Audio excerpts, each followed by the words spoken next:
Good morning, everyone. We are continuing Perek Yud Aleph of Sefer Daniel. Now, the challenge with Perek Yud Aleph is that there are so many things that are unclear that they can apply to a number of different scenarios.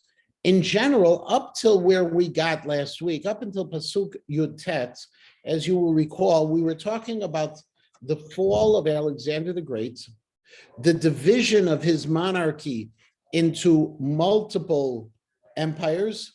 Two in particular were the most significant for us and which were the source of our conversation: the king of the north, the Seleucids, and the king of the south, the Ptolemies.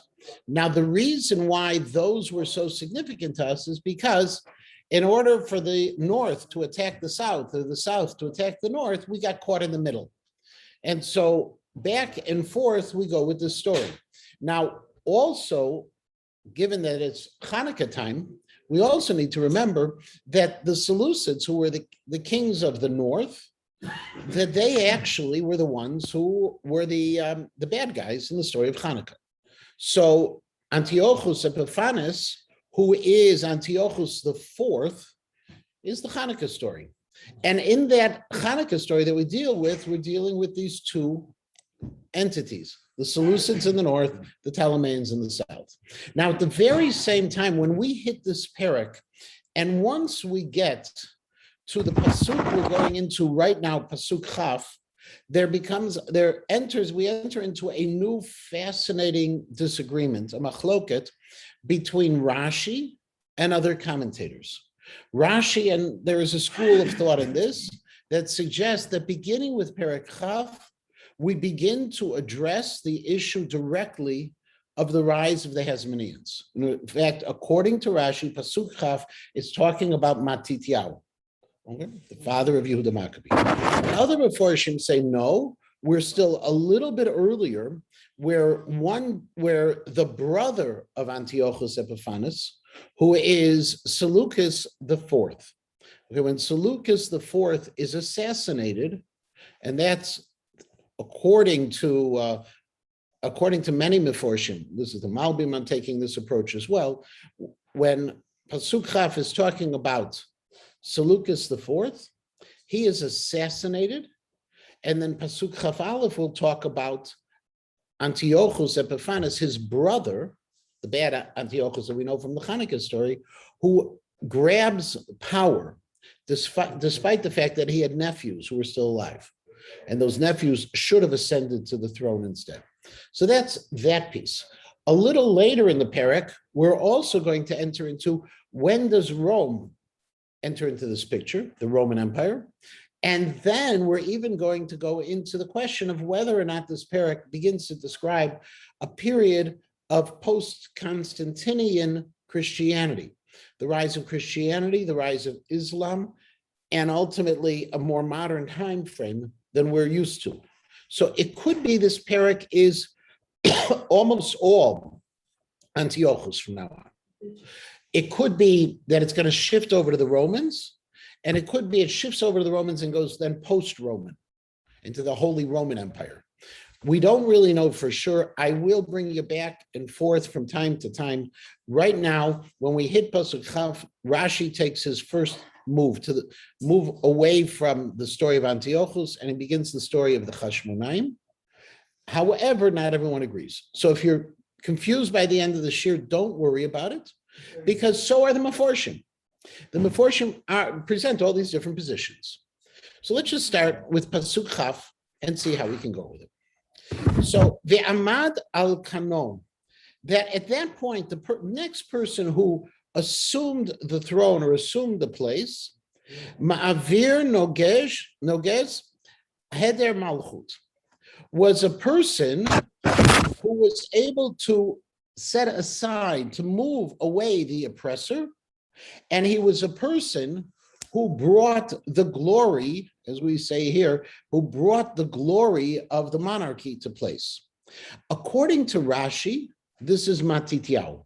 This is the beginning of the period of the Hasmoneans. It's before the Hasmoneans really ascend to power. We're talking about Matityahu, 167 BCE, at the beginning of the Hasmonean revolt against the Seleucids.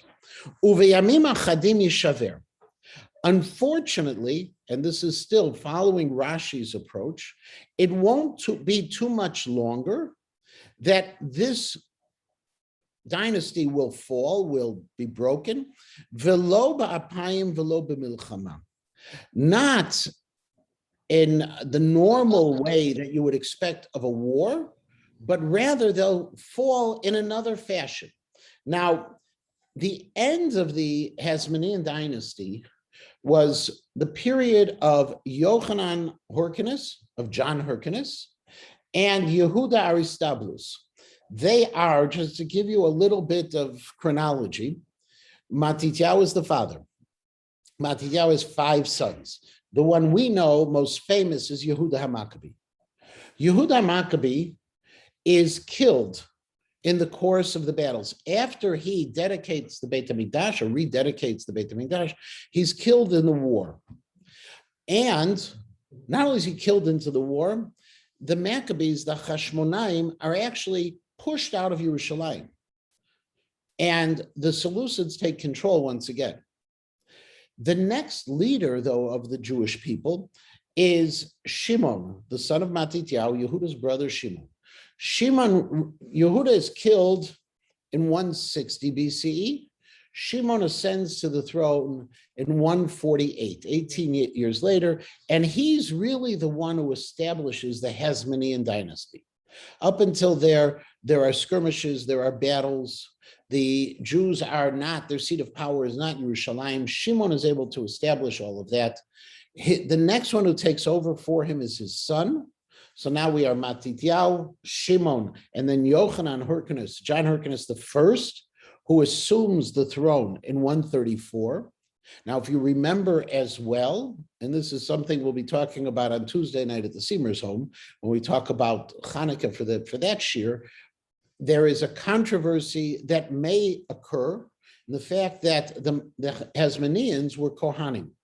Kohanim are not supposed to be kings. There's a whole question whether or not in the second Beit HaMikdash really Malchut Beit David had the role that we think they had, but they're not supposed to be kings, and there seems to have been a lack of separation of power between the Lahavdil, church and state. Church in this case being the Kohen Gadol, and state being the king, the Melech. If Shimon took the power, it doesn't really say clearly that he was king, but he was ruling in some way.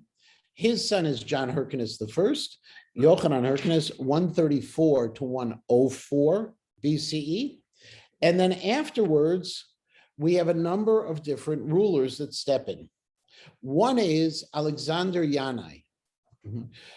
This is in the Gemara, we talk about Yanai Hamelech. This is Alexander Yanai, 103 to 76 BCE. His wife was Salome, was Shlomtzion Hamalka. So if you're ever walking down Rehov Yafo, and then there's a street that kind of goes downhill and goes down to David's Citadel, if you can picture that street that goes down that way, that's Shlomtzion Hamalka Street. Okay, named for her. Shlomtzion Hamalka ruled after her husband's death from 76 to 67, when as queen. Yehuda Aristobulus, by the way, let me just go back a minute. Yochanan Hyrcanus the first took over Yehuda Aristobulus. Yehuda Aristobulus the first only ruled for 1 year. We're not really sure why it is. There's all sorts of explanations. Yesterday, actually, in Professor Schiffman's lecture, he gave a source for it as well. Yochanan Hyrcanus had 2 sons who died. Yehuda Aristobulus only ruled for 1 year. He may have assassinated those 2 sons, and maybe this was his punishment. Then comes Alexander Yanai, his wife Shlomtzion Hamalka. We are now Matityahu, Shimon, Yochanan Hyrcanus, Shlomtzion Hamalka. 4 generations. After Shlomtzion Hamalka, there are 2 sons. The 2 sons are Yochanan Hyrcanus II, John Hyrcanus. John Hyrcanus II was the weaker of position of the 2 brothers, and Yehuda Aristobulus II. Now, those 2 brothers are vying consistently for power. And they're going back and forth in terms of power. Yehuda Aristobulus II. This is now Matityahu, Shimon, Yochanan, Hyrcanus, Shalom Tzion, and Yehuda Aristobulus. Yehuda Aristobulus and his brother Yochanan are vying for power, and they make the tragic mistake. And they figure the way that they're going to be able to overpower the other is to create alliances. And both of them vie to align with Rome. Yehuda is successful. He aligns with Rome, but his success leads to the downfall of the Hasmonean Empire. And as a result, Matityahu Antigonus, his son, is the last of the kings. And from that point on, Rome takes over, and Edomians rule, including the famous Herod and Agrippas, and they step into the role. And so we have, in essence, 7 generations of Hasmoneans, starting from 167, the beginning of the revolt, until 37. So it's 130 years is the Hasmonean Empire. The Hasmonean Empire is a study in failure. It is a classic case of people who start with the most noble of intention to rededicate the Beit HaMikdash, and then the power gets the best of them, and they fall, and it leads to the destruction of the Beit HaMikdash.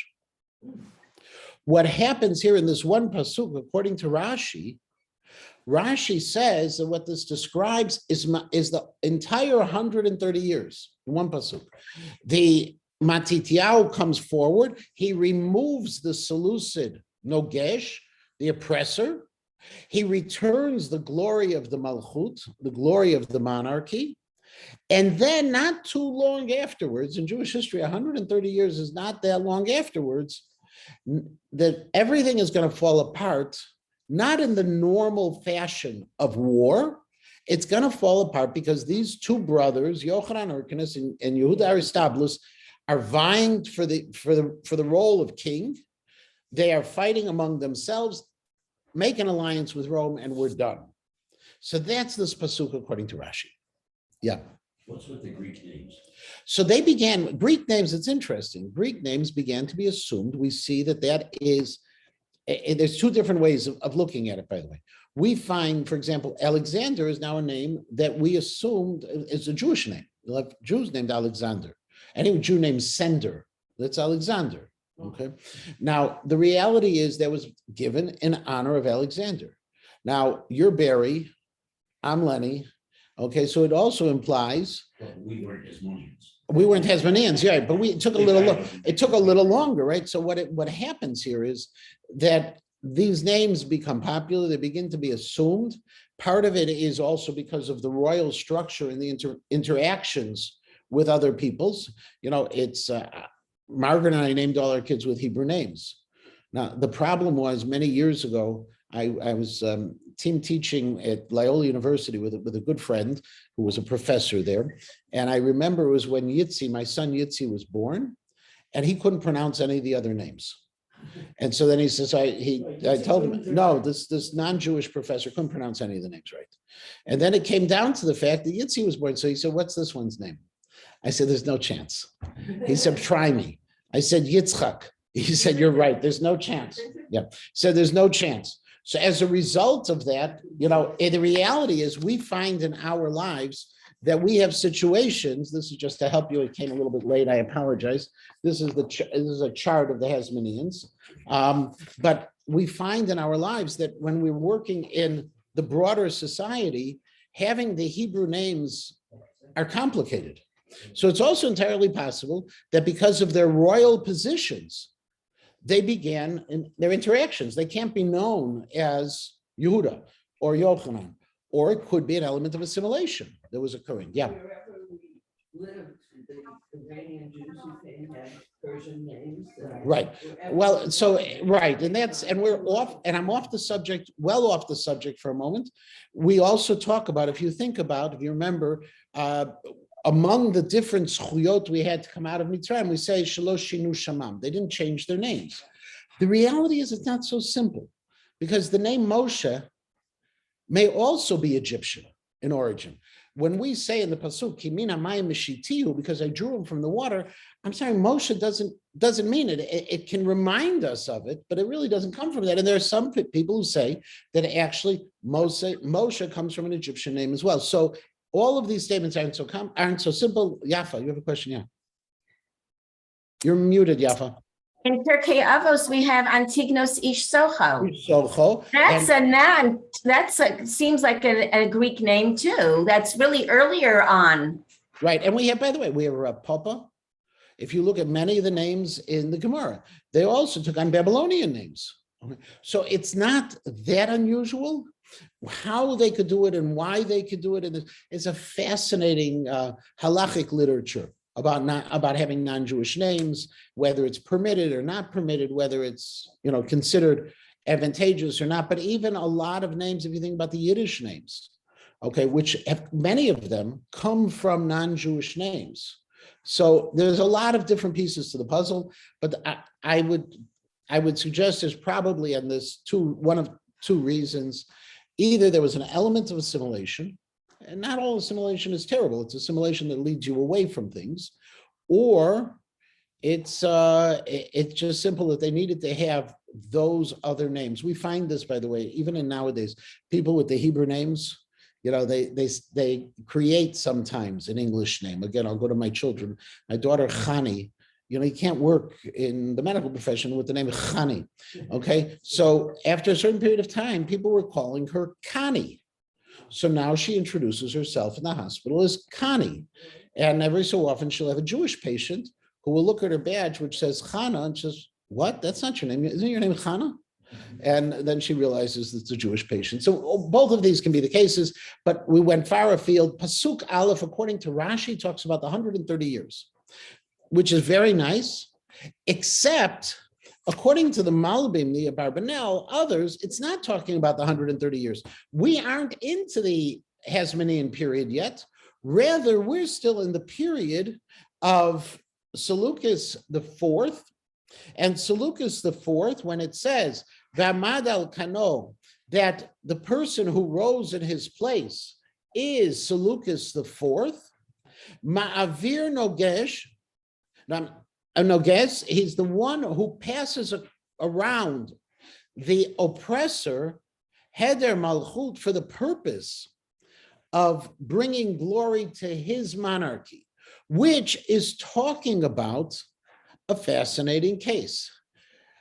There was a minister, Heliodorus, who was the minister for Seleucus IV. Last week I gave out a sheet, there was some information on that as well. Seleucus IV had a minister, Heliodorus. Heliodorus, the minister, was taken out of one role as a priest, and he, according to history, was then sent to gather wealth from the Jewish people for the purpose of the Seleucid Empire. They wanted money, they wanted gold, they wanted silver. So according to the Malbim, according to the Abarbanel, how I read this pasuk, Ve'amad al Kano, and a non-Jew, Seleucus, the next person in the Greek Empire, rose. Ma'avir Noges, he went ahead and he brought around a new oppressor, and that new oppressor, Heder Malchut, was supposed to add glory to their monarchy, not to us, but to them. And how did he do it? He pillaged and he stole from the Beit HaMikdash, in fact, according to the Malbim. He took things from there, and he wanted to either, one way, the way Dr. Mikra learns it, Heder Malchut, the glory of the monarchy, either he was taking the glory of our monarchy, or he was, by his actions, was adding to the glory of the monarchy of the Seleucid Empire. Uviamima chadim yishaver, and yet Seleucus IV would be broken, v'lo b'apayim v'lo b'milchama, not in a normal fashion, not war, not through battle, but he fell. How did he fall? Because Heliodorus, this minister who we sent to be the tax collector, to be the robber, the looter, poisoned him and killed him. So Seleucus IV ruled for 8 years. And in the course of those, I'm sorry, for 12 years, he ruled for 12 years. In the course of those 12 years, he created a lot of problems. And that's the alternative way of understanding this very same pasuk. One is it's talking about Matityahu and the Hasmonean Empire, who tried to return the glory to the Jewish people. Or two, it's talking about the Seleucids, who actually stole the glory of the Jewish people. Now, depending which way you go with it, the next pasuk is different. And I know we're going a little slower than I had intended, but this is where you can get lost a little bit, as did I. The next pasuk said, Ve'amad al kano. The next one came into place, nivzeh, a person who is bazui, who is contemptible, who is contemptible. Now, who is the next one? If I take Rashi's approach, that we're talking about the Hasmoneans, who comes up after the Hasmoneans? The Romans. So the next one who steps up are the Romans, says Rashi. Velo natnu alav hod malchut. In this case, they didn't have the glory of monarchy. They didn't have the normal ascension that would take place. Uva b'shalva. They came peacefully. Remember, they created this alliance with Yehuda Aristobulus. So they didn't come to battle. They came peacefully. V'chzik malchut b'chalak lakot. And what they got it through trickery. So watch what happens here. Again, I'm taking Rashi's approach. Rashi's approach to previous pasuk was talking about the Hasmoneans. This approach is talking about the Romans. Okay. How did the Romans come in? The Romans didn't come in with battle. The Romans came in, they were invited in by Yehuda Aristobulus. He wanted to create an alliance, so they came in as best friends. And the Romans ultimately took over Eretz Yisrael. And the way they did it was with trickery. You create an alliance with somebody else, that means alliances are supposed to mean that you live well, I live well, everybody's fine. Separation. Okay, I get to keep my land, you get to keep your lands. But in the end of the day, this alliance that the Romans had created with the Hasmoneans led to the downfall of the Hasmoneans and the takeover by the Romans. This would be Herod's father still. Okay, a step before.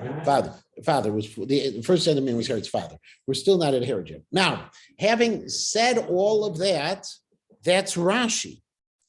However, if I go back to the Malbim and the Abarbanel, well, let's see, the previous pasuk was talking about Seleucus IV, which means who's the one who takes after Seleucus IV? Antiochus Epiphanes, the bad Antiochus from the Hanukkah story. So according to them, what happens, Ve'amad al kano nivzeh, and a despised one, what was the word you used? A contemptible one rose up in place. He had no right to the monarchy. This was the case because Seleucus had left sons who should have ruled in his place. Uva b'shalva, but he came, the way he came in was he didn't come in with war. V'chzik malchut b'chalak lakot, and he tricked people into making him the next king. Now, what is this trickery? So Reb Saadia Gaon says real simply, he was chanifut, he was flattering people, lashon hara, spread rumors about people, sfatei chalakot, and he was a very smooth talker, Antiochus. In other words, he talked his way into being king. He didn't have to fight his way, he talked his way. His brother had died, he took over the malchut. He didn't let his nephews do it. I have two parallel ways of explaining it. According to Rashi, I'm now in the Roman Empire. According to many of the other Meforshim, and let's take the Abarbanel and the Malbim and all modern commentators, we're still talking about the Greeks, the Seleucid Greeks. We're talking about Antiochus Epiphanes. Next pasuk. Uzroot hashetef, and the power that once was, the power that once swept across the lands, yishatfu milefanav, were swept up themselves v'yishaveru, until they were broken. Now, who is being referred to here? The Romans, according to Rashi. Rashi says that the Roman armies just swept across the lands and conquered. According to the Abarbanel and the Malbim, who are we talking about? We're talking about Antiochus, the Greeks still. We're still well before the Romans come to power. This is still, it's 150 years before the Romans. And the Greeks are sweeping across. The Seleucid Greeks from the north are coming into Eretz Yisrael, controlling, and we're going to see in a moment that they're going to attack the south, the Ptolemies.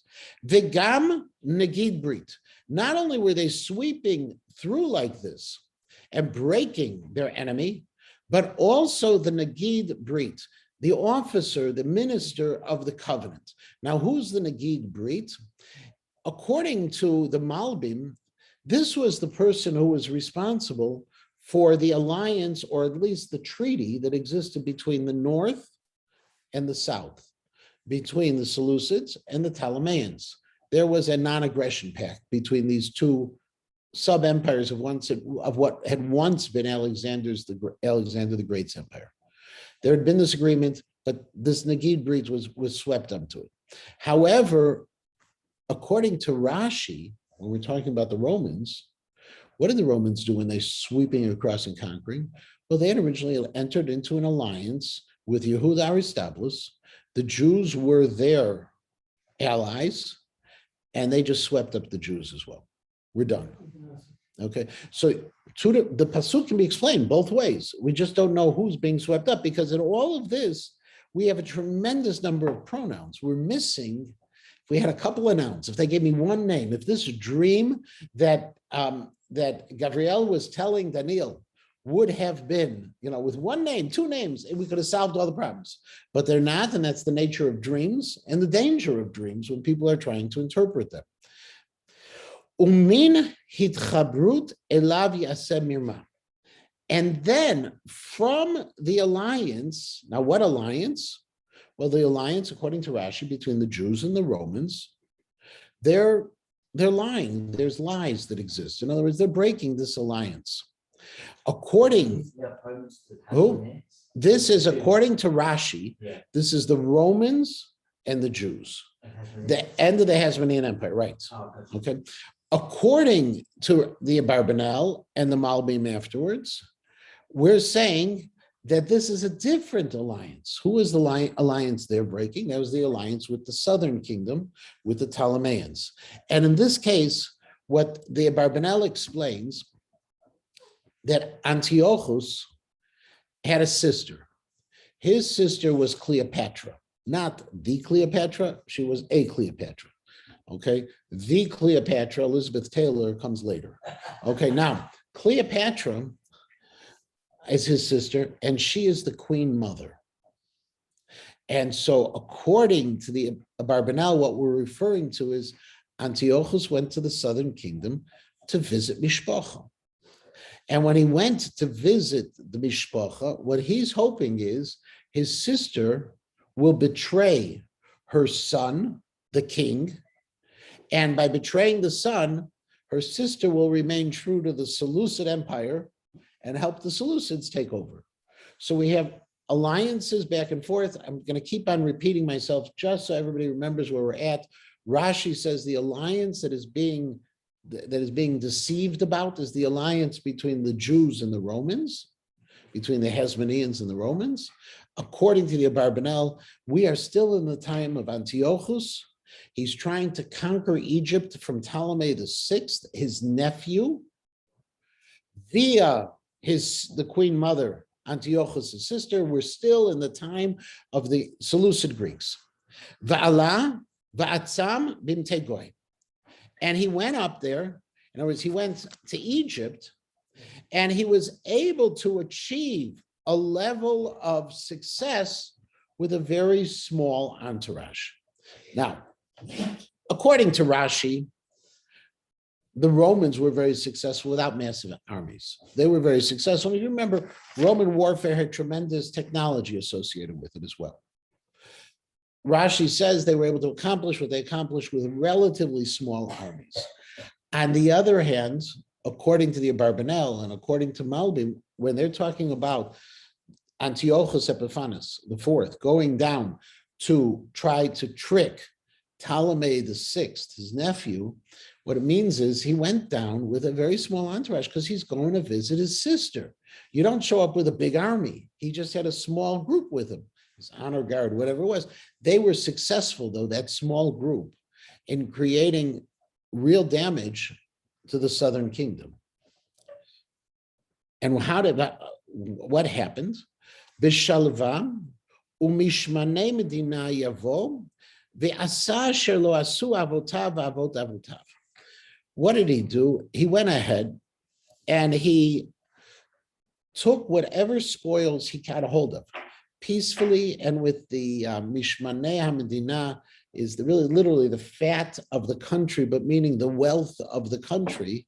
He came and he did something that no one had done before.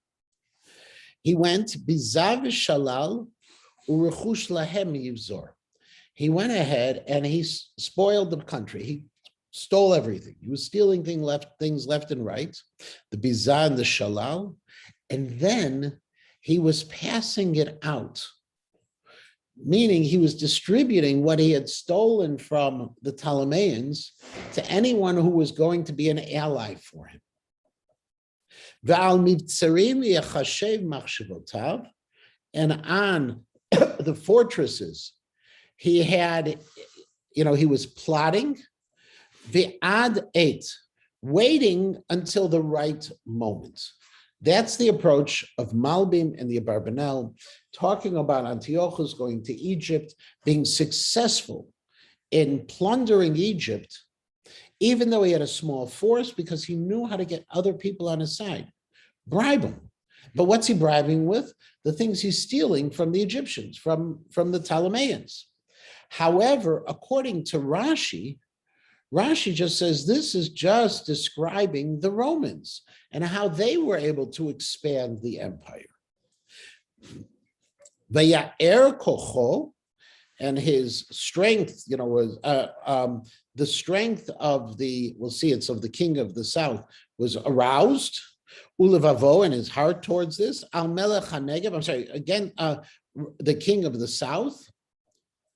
The Chayil Gadol, that Antiochus came, and he came with great armies. Umelech HaNegev Yitgareh LeMilchama. And the king of the south now is open war. Now, his initial pieces he did was sneaky. Now what he's doing is open warfare. And he comes down with this massive army, but he's unsuccessful. He can't withstand it. Because there were all of these plots that took place. What were the plots? The bribery of his own people. So again, if I'm taking the approach of the Malbim and the Abarbanel, you're going to keep on hearing me say this. Antiochus goes to the south. He begins to plunder the south, his nephew's empire, trying to take over the Ptolemies. Then he shows up with this massive army. The king of the south, Ptolemy VI, comes with his massive army, but Ptolemy VI can't withstand Antiochus. And the reason he can't withstand him is because Antiochus has already done damage within the country. There are former Ptolemies who are now allies of Antiochus. That's that approach. According to Rashi, this is talking about the Romans. The Romans did the same thing. It's just later in history when they went down to Egypt. They did the exact same thing when they went to Egypt. They first went ahead. They seemed to come in peace. Everything's wonderful. They trick people. They begin to steal things. They begin to gather allies. Then they come with their large forces. Then they attack the Egyptians. And at that point, the Ptolemies can't withstand the Romans. The Ochle, and to just describe it, Vochle Pat Bago, the people who would normally eat at the table of the king, Yishberuhu, will be the ones who are going to ruin him, because they're going to be allies of the enemy. V'chelo Yishtov, and the king of the north or the Romans, either Antiochus or the Romans, are just going to sweep through. Yishtov is normally, like you imagine, a flood, just flows right through. That's the description of what's going to happen with the people of the south. And many people are going to die in the course of this war. But then a very strange thing happens. Ushneim hamelachim levavam lemeira. You have two kings. Now, these two kings hate each other. But these two kings are going to sit together. Okay. Imagine a meeting of the president of the United States. Pick whichever one you want, and Putin. They are not kissing cousins. Okay. They don't like each other. They hate each other, and they sit together and they smile at each other and they take pictures together with each other. And it happens all the time. Okay. Chamberlain and Hitler, Yamach Shemo. Right. Everybody's hunky-dory. We're all friends. All of these cases. Here, these two kings are going to sit together, but their goal is the downfall of the other. While they're smiling, they're trying to figure out how to knife the other guy. Now, who are the two kings? Well, one of them we know is the king of the south. But who is the one who is going against him? So, interestingly, Rashi says that it is actually John Hyrcanus who's going to be going against his brother Aristobulus with the Romans at this point. That's Rashi's approach, but it's still the end of the Hasmoneans, that he's going to do the downfall of the Jews. The Abarbanel and the Malbim explain something that, to me, I understand it even a little bit better, even though I know that these cases with the Romans and the Hasmoneans happen. We have documents about all of this. Again, if you were here yesterday at Sudash Lishit, you heard that we have Dead Sea Scrolls that actually support all of this history, but we have from Josephus as well. But according to the approach of the Abarbanel, that we're still in the period of the Seleucid Greeks and the Ptolemean Greeks, we're still at the time of Hanukkah, we're still Antiochus is going against his nephew in the south. Well, think about it for a minute. Antiochus has gone, he is conquering the south, and then he sits down with his nephew.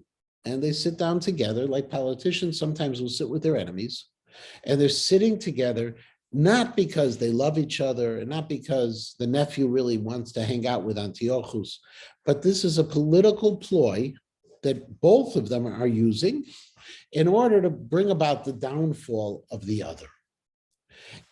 And they're doing this, Bal Shulchan Echad Kazav Yedaberu. They're sitting on the very same at the very same table, and at that very same table, they're lying to each other.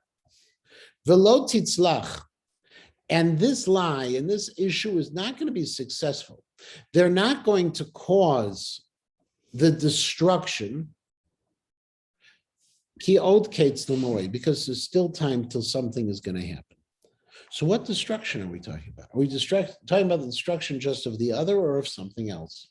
So Rashi suggests then when we're talking about Romans and we're talking about Hasmoneans, they're all smiling at each other. Then really what's happening here, they're plotting the destruction. The Romans are plotting the destruction of Eretz Yisrael.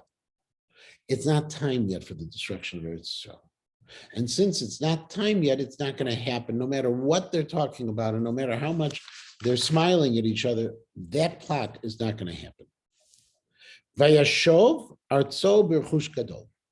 And then Rashi says the Roman king goes back home with great assets. He's plundered the southern kingdom, the Ptolemeans. He's got a lot of stuff. Ulevavo, and he has his heart set al Brit Kodesh, to violate, says Rashi, the alliance with the Jews. He's planning on violating this alliance with the Jews. Ve'asa v'shav le'artso. And what's going to happen, says Rashi, he's going to be successful with this and go home. So we're again talking about Romans. We're talking Rashi is Romans, and Rashi is talking about how the Romans are going to plan to destroy Eretz Yisrael. That's their ultimate goal here. It's a step he's taking towards it. That's going to happen. However, if I go back to the Malbim, I'm still with Antiochus Epiphanes. I'm still story of Hanukkah time, 130 years earlier. And as a result, Antiochus has plundered the south, the Ptolemeans. His nephew's empire has been plundered. He goes back up north, and now he's trying to figure out how to undo alliance. What is the undo alliance? Brit Kodesh. Now, Brit Kodesh is a strange term. Brit Kodesh can mean the Holy Alliance. How does Art Scroll translate Brit Kodesh? Covenant of sanctity. Covenant of sanctity. Okay, pretty close, right? Oh, Holy, he gives holy is in the in that one.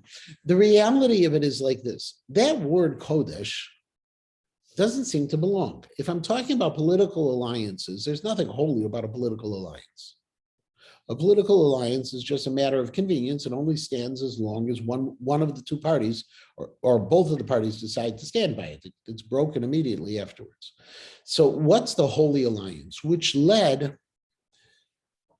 the Reb Sajagon, or the parish that's attributed to this Reb Sajagon, the Miyuchas of the Reb Sajagon, to say the Brit Kodesh is, he is turning his eyes, the Antiochus is turning to his eyes to try to figure out a way to get the Jews to violate their alliance with God, the Brit, the covenant that they have with God. Now, if you think about the Hanukkah story, remember, Antiochus began persecuting the Jews, not financially, but religiously. And he began to outlaw religious observance. This, according to the Muchas, the Reb Sajagon, according to the Barbanel, according to the Malbim, is the beginning of the Hanukkah story. This is the beginning where Antiochus Epiphanes is going against the Jewish religion, and that's why it says Brit Kodesh. Lamoed Yashuv Uvav Negev. After a year, a little bit later, he's going to go back to the Negev. The Negev is in the south. He's going to go back to try to create more damage against the Ptolemies. According to everybody, we just don't know who the he is. Rashi, it's the Romans. And according to others, it's Antiochus, the bad Antiochus of ours. But this time when he goes against them, he's not going to be as successful as he had been the last time. This later time will not be like the former time. Or as the Ibn Ezra says, the first time around, when he went down south, he did whatever he wanted to do. The second time around, it's not going to be simple. Okay, the second time is not going to be as simple. Now, we'll see why in a moment, because in the next pasuk, we're talking about in the second time around, the second time that he comes down to Egypt, there are going to be boats that are coming. The navy is going to arrive, and that navy is the navy of Romulus, of the Romans. So according to the position of the Malbim and the Barbanel and the Dat Mikra and Rav Meidan, we can keep on going down the list. What happens right now is Antiochus is trying to destroy the south. He thinks he's going to finish him off, and all of a sudden the Romans come to the assistance of the Ptolemies. They sail in and they're able to take care of that situation itself. Interestingly, according to Rashi, he's going to be coming at the end weak, because he's not going to have that same kind of power he had before. This other group is going to be a competing group with the Romans, who are now in Eretz Yisrael. We're going to go against them. Vishav v'za'am al brit kodesh v'asa. And as a result, what's going to end up happening, he's going to go and he's going to get furious about the Brit Kodesh. What Brit Kodesh?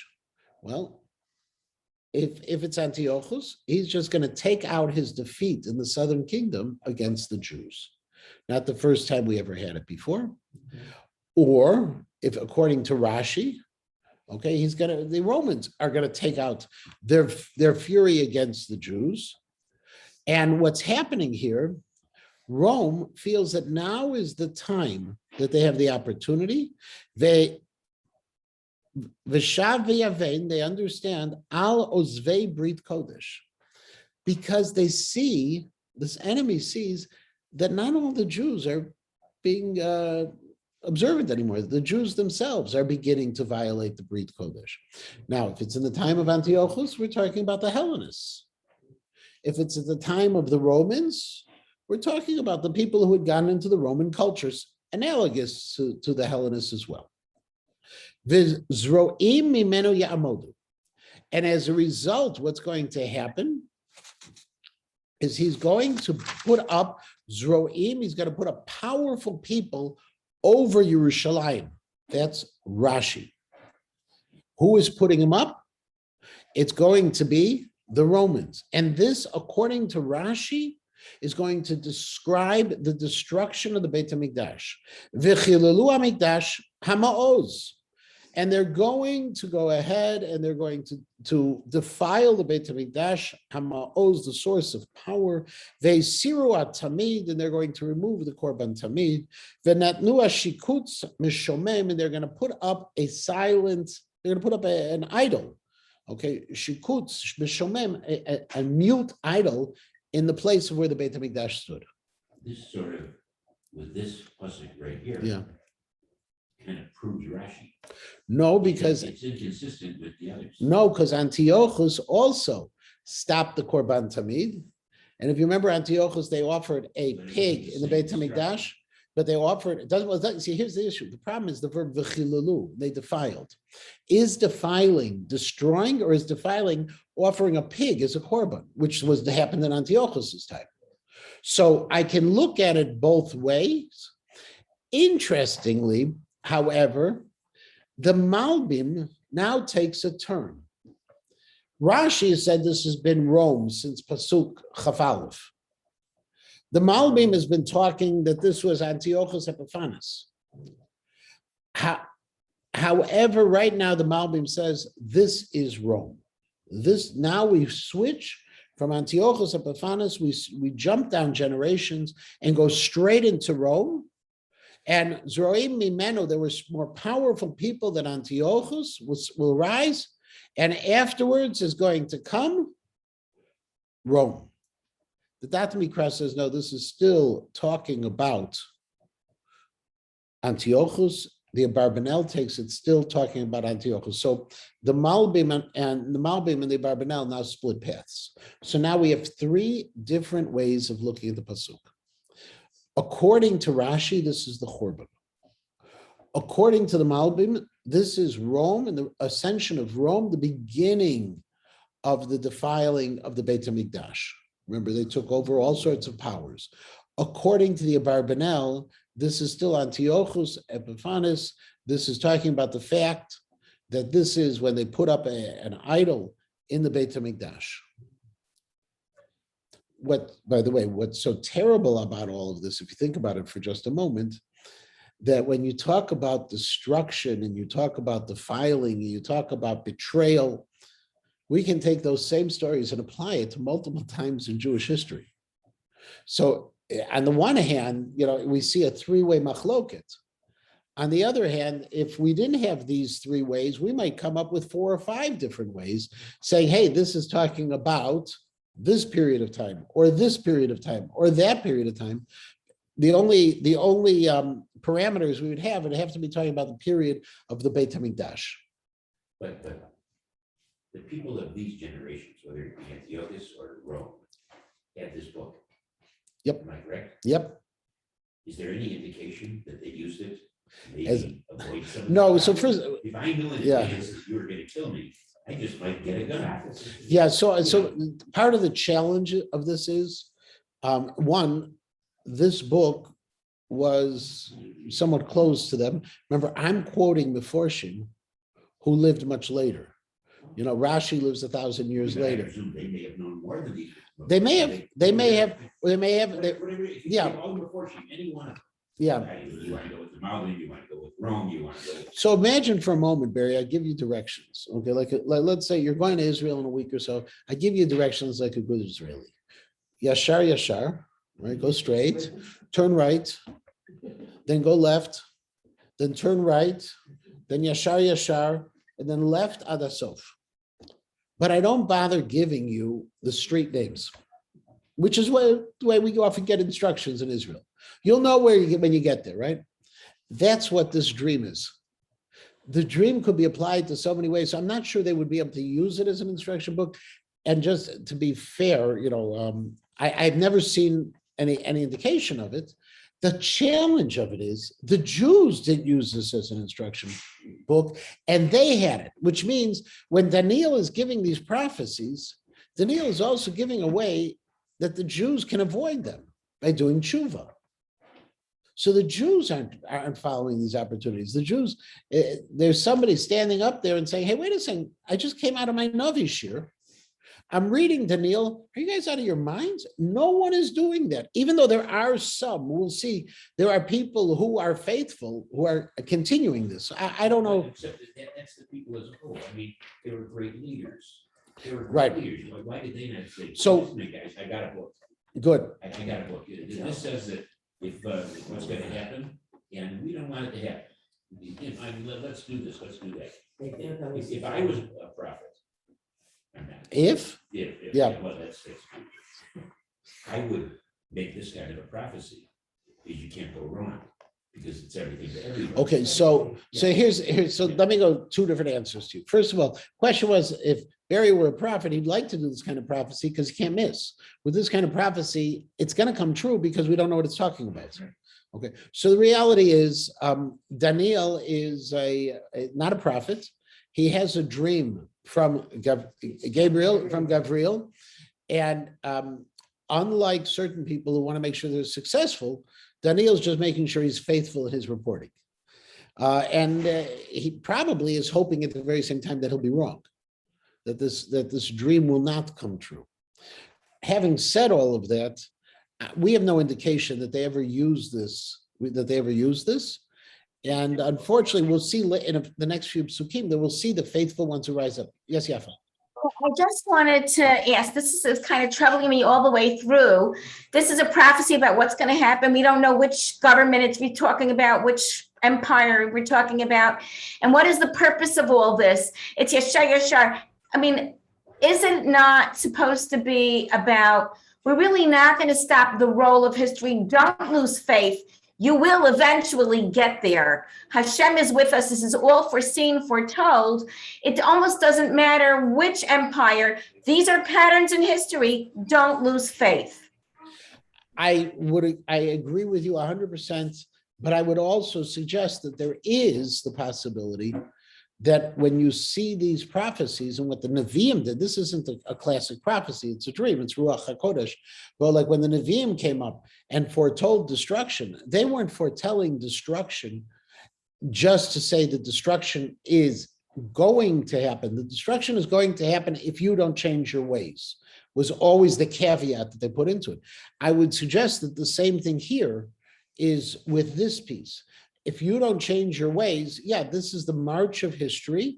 It looks really bad, and don't worry, at the end of the days, it's still going to work out no matter how bad it looks. I would add that one caveat to what you say, Yafa. Okay, now we are coming to the end of our time. And we're gonna, I wasn't expecting this. We will finish this parak next week, same time, same place. Okay, and hopefully we will continue. I will begin next week again, reminding you of these different approaches so that you won't be lost. I hope I haven't lost you this week. I hope I haven't lost you. I hope I haven't lost you this week. And you see how complicated it is, even though it's not that complicated, it just because it's unclear. So I thank you all for joining us. Have a wonderful day. Thank you so much. Thank you.